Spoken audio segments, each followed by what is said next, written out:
dealing with withdrawals in a survival type situation really makes your life miserable. I was going to go out and do a video on purple poppy mallow. He's just a little guy. Thought he's going to be a lot bigger than that.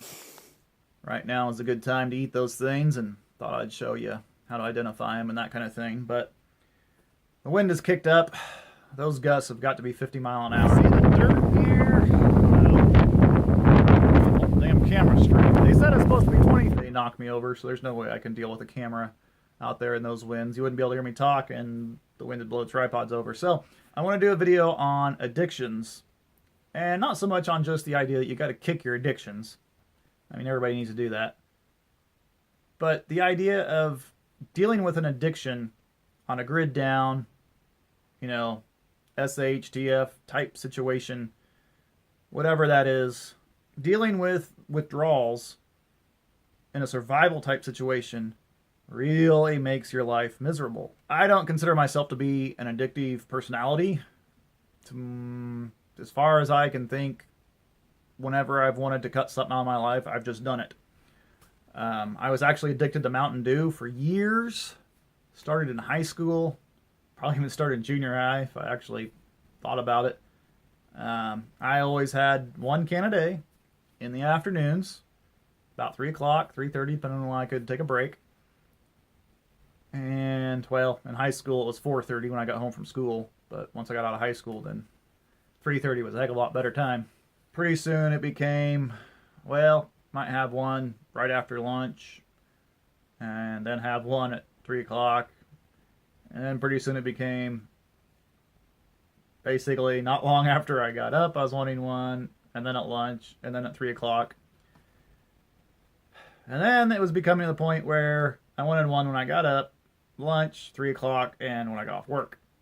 And for several reasons, I decided that was not a good thing to be doing. I was addicted with Mountain Dew until Memorial weekend of 2015. So a little over 2 years now, I have been Mountain Dew free. And it seems kind of like a silly thing on the surface, but I actually had withdrawals from Mountain Dew. And I knew this already because I used to go backpacking at least once a year, if not twice a year. Try to spend at least 2 weeks in the Grand Canyon, that kind of thing. And I would have crazy withdrawals from Mountain Dew when I'd go backpacking. I actually got to the point where I'd quit drinking Mountain Dew a week before I'd go backpacking just to get those withdrawals out of my body. But I just realized the other day that I've never seen anybody talk about this.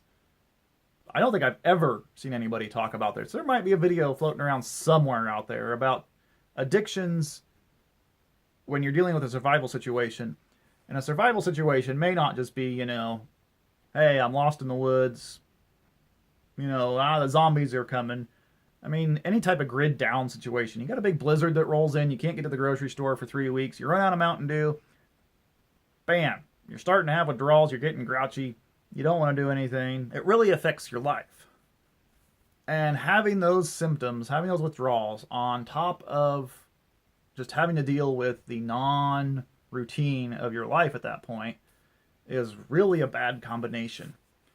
So I guess what I'm saying to you is, if you can't live without soda pop, if you can't live without your coffee, if you can't live without your potato chips, who knows? Whatever your addiction is, if you can't live without that stuff, if you find yourself actually jonesing for it, actually going through withdrawals for it, you need to work on cutting that stuff out of your life right now. Because when there is an actual situation in which you cannot get to the grocery store for a length of time, or wherever you got to go to get your stuff,